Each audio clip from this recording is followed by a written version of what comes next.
Que le Dieu très haut, dans sa grâce infinie et dans sa grande miséricorde, vous bénisse abondamment et vous délivre de l'oppression des forces du mal qui agissent dans les airs et dans les fils de la rébellion, en ce siècle de grande confusion et de grande séduction. Je t'ai tendu un piège et tu as été prise, Babylone. À l'improviste, tu as été atteinte, saisie, parce que tu as lutté contre l'Éternel. Prophétise ainsi Jérémie au chapitre 50, le verset 24. Dans le premier épisode, nous dénoncions la dangereuse ignorance des supposés guides spirituels au sujet du premier ancêtre de l'humanité, Adam.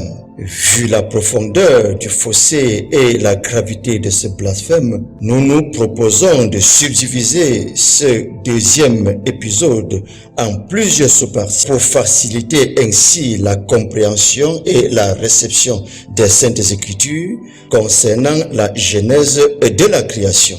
Bien, la Bible s'ouvre avec deux informations essentielles que Dieu, le créateur de l'univers visible et invisible, livre à l'humanité. La première information nous révèle la grandeur de Dieu, sa grande et insondable sagesse dans la création, l'immensité de sa gloire et de sa puissance infinie, et le Dieu omniscient et omniprésent qui trône majestueusement dans les cieux et dont la terre et tout ce qu'elle renferme n'est que le marchepied. Genèse chapitre 1 nous dit ceci. Au commencement, Dieu créa les cieux et la terre. Dieu dit et que la lumière soit, et la lumière fut. Dieu vit que la lumière était bonne, et Dieu créa davantage. Et Dieu fit, et Dieu dit, et Dieu sépara, et Dieu appela, et Dieu nomma, et Dieu plaça chaque chose à sa place. Et Dieu bénit la création. Il acheva son œuvre et se reposa le septième jour,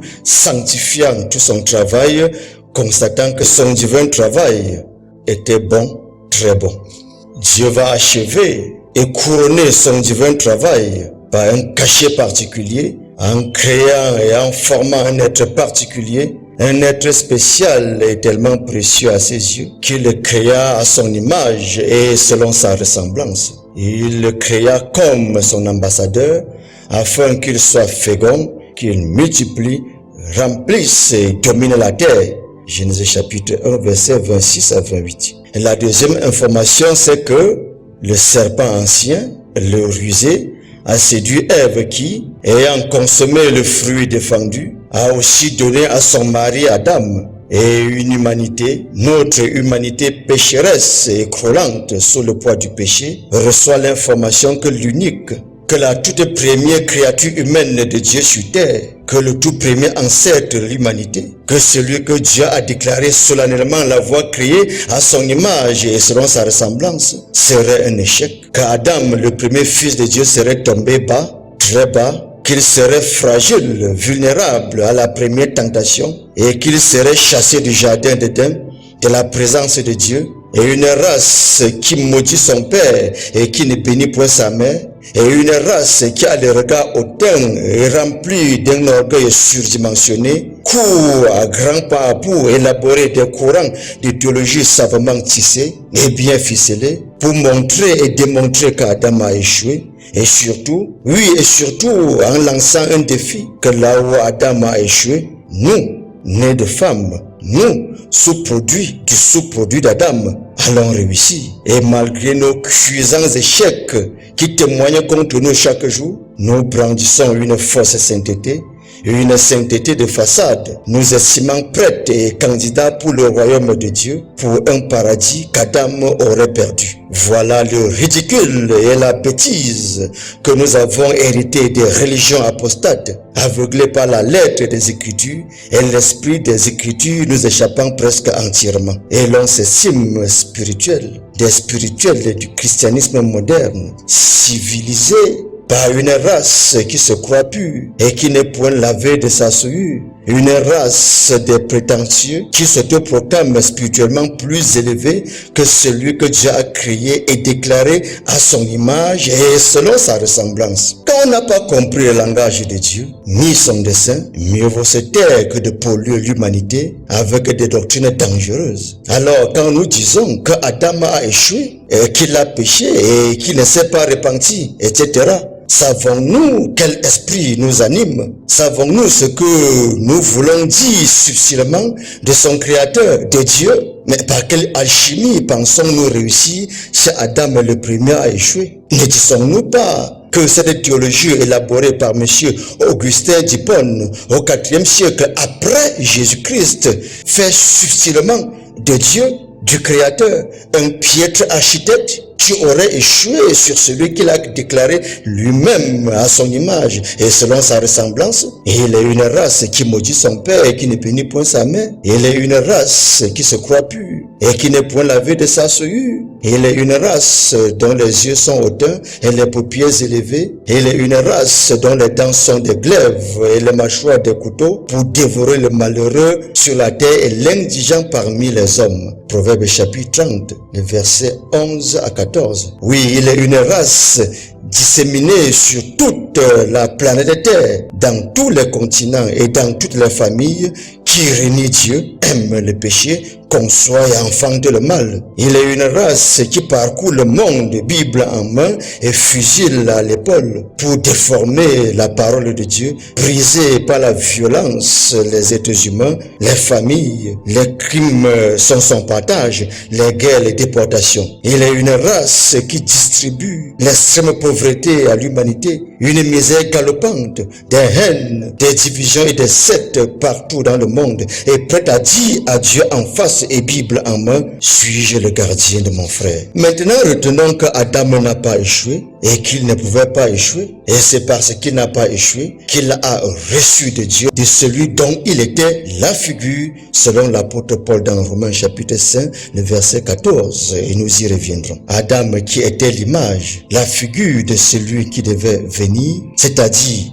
de Jésus-Christ, a pleinement manifesté dans le jardin lors de la tentation ce que Jésus-Christ, le dernier Adam, viendra accomplir. Sortons de notre bon cœur, abandonnons notre vain orgueil et comprenons que Adam était différent, très différent de nous autres, vulnérables et sans intelligence, dont le cœur est lent à comprendre les mystères cachés de Dieu. Dieu était le père et la mère d'Adam. Il n'avait pas de parents biologiques. Il était fils de Dieu comme Jésus. Ce n'est pas Adam qui a été séduit, mais c'est Ève, son épouse. Ce n'est pas Jésus qui a péché, mais c'est toi et moi. C'est l'Église, son épouse. Adam était dans ses actions et dans ses paroles parfaitement à l'image et selon la ressemblance de Dieu. Oui, c'est exactement cela. Je l'ai dit précédemment et je le répète.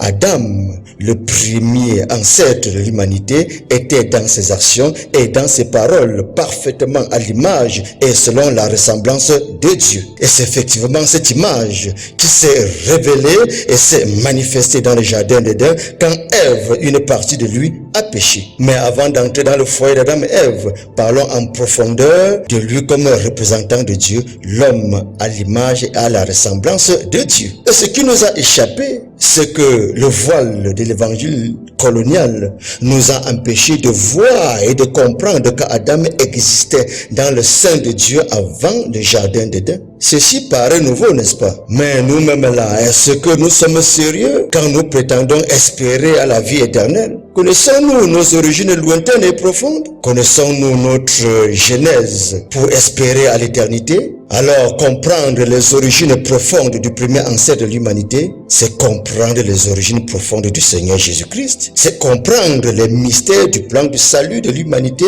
et la sagesse suprême et insondable du Dieu Tout-Puissant. C'est comprendre la merveilleuse et glorieuse espérance de la vie éternelle qui est le partage de tous les élus et les rachetés du Dieu vivant. Et c'est enfin sortir du joug et de l'esclavage des groupuscules religieux et dénominationnels. C'est aussi conquérir la véritable unité et communion spirituelle avec la grande famille des élus de Dieu. Je vous en prie, il nous faut comprendre une fois pour toutes qu'Adam, qui a été formé de la poussière, c'est-à-dire fait de chair, était était d'abord et surtout esprit. Il était d'abord dans le sein de Dieu, dans la pensée éternelle de Dieu, et Dieu l'a placé dans les éléments physiques. Oui, Dieu l'a placé dans les éléments physiques, dans un corps de chair, pour qu'il soit une partie de Dieu palpable, le représentant de Dieu sur terre manifesté selon l'environnement terrestre où vous et moi, nous sommes. Si nous ne comprenons pas ça, si ceci nous échappe encore, nous échappe davantage, nous échappe toujours, alors là, nous nous séduisons nous-mêmes. Nous sommes donc dans l'illusion et nous mentons que nous sommes les enfants de Dieu, les fils de Dieu, convertis, croyants, etc. Pourtant, des déracinés, victimes des courants de théologie et des dogmes d'hommes. Faisons maintenant parler quelques passages des Saintes Écritures. Matthieu chapitre 27, verset 34 nous dit ceci. Alors le roi dira à ceux qui seront à sa droite, venez, vous qui êtes bénis de mon Père, prenez possession du royaume qui vous a été préparé dès la fondation du monde. Et Jean chapitre 17, le verset 24 de renchérit, Père, dit Jésus, je veux que là où je suis, ce que tu m'as donné soit aussi avec moi, afin qu'ils voient ma gloire, la gloire que tu m'as donnée parce que tu m'as aimé avant la fondation du monde. Vous comprenez? Le monde physique n'est que l'image du monde spirituel. Le paradis terrestre n'était que l'image, la figure du paradis spirituel que nous appelons le royaume de Dieu, qui a été préparé pour les disciples de Jésus. Jésus, fils de Joseph, époux de Marie. Joseph, fils d'Abraham. Abraham, fils de Noé. Noé, fils de Seth, Seth issu d'Adam, Adam, fils de Dieu avant la fondation du monde. Cette généalogie se trouve dans Luc chapitre 3. Jésus loue donc l'amour du Père manifesté envers lui avant la fondation du monde, quand il était dans le sein du Père. Ce type d'amour qui existe avant la fondation du monde, Adam l'a révélé et l'a manifesté le premier sur la terre envers Ève qui a péché. Abraham, qui était dans le sein du Père avant la fondation du monde, l'a également manifesté dans son intercession au sujet des habitants de Sodome et de Gomorrhe. Et ce type d'amour qui existe avant la fondation du monde, Joseph, qui était dans le sein du Père, l'a manifesté envers ses frères qui l'ont vendu. Ce type d'amour qui existe avant la fondation du monde, Jésus, qui était dans le sein du Père, l'a manifesté et a mis le comble par une mort cruelle sur la croix de Golgotha pour le salut de l'humanité. Le livre d'Éphésiens viendra mettre plus d'accent. Éphésiens chapitre 1, le verset 4, et je lis, en lui, c'est-à-dire en Jésus-Christ, Dieu nous a élus avant la fondation du monde pour que nous soyons saints et irrépréhensibles devant lui. Et je pose la question, mais Dieu t'a vu où? Quand? Et comment avant la fondation du monde pour porter son élection sur toi, comme l'affirme Éphésiens chapitre 1? Voici la réponse. Notre ancêtre Adam, qui était dans le sein de Dieu, avant la fondation du monde, a déposé sa semence en Ève, et Seth est né, et plus tard Noé est né, ensuite Seth, Cham et Japheth sont nés, ensuite Abraham est né, puis Jésus-Christ est né, et en lui, Dieu nous a élus avant la fondation du monde, et la boucle est bouclée. 2 Timothée chapitre 1, le verset 8 à 10 nous dit ceci. Timothée, n'aie pas honte du témoignage à rendre à notre Seigneur, ni de moi son prisonnier, mais souffre avec moi pour l'évangile, par la puissance de Dieu qui nous a sauvés et nous a adressé une sainte convocation, non à cause de nos œuvres, mais selon son propre dessein, selon la grâce qui nous a été donnée en Jésus-Christ, avant les temps éternels, et qui a été manifesté maintenant par l'apparition de notre Sauveur Jésus-Christ, qui a détruit la mort et a mis en évidence la vie et l'immortalité par l'évangile. Et cet évangile, selon Tite chapitre 1, le verset 2, repose sur l'espérance de la vie éternelle promise dès les plus anciens temps par Dieu qui ne ment point. L'apôtre Pierre viendra dire davantage Amen dans 1 Pierre chapitre 1, le verset 18 à 20. Je lis, sachant que ce n'est pas par des choses périssables, par l'argent ou de l'or, que vous avez été rachetés de la vaine manière de vivre que vous avez hérité de vos pères, mais par le sang précieux de Christ, comme d'un agneau sans défaut et sans tache, prédestiné avant la fondation du monde et manifesté à la fin des temps à cause de vous. Prière, s'il vous plaît, de noter avec l'encre indélébile que Dieu n'est pas un piètre architecte qui a été surpris par les événements de la séduction du serpent dans le jardin d'Éden. D'ailleurs, pour couvrir la nudité d'Adam et Ève,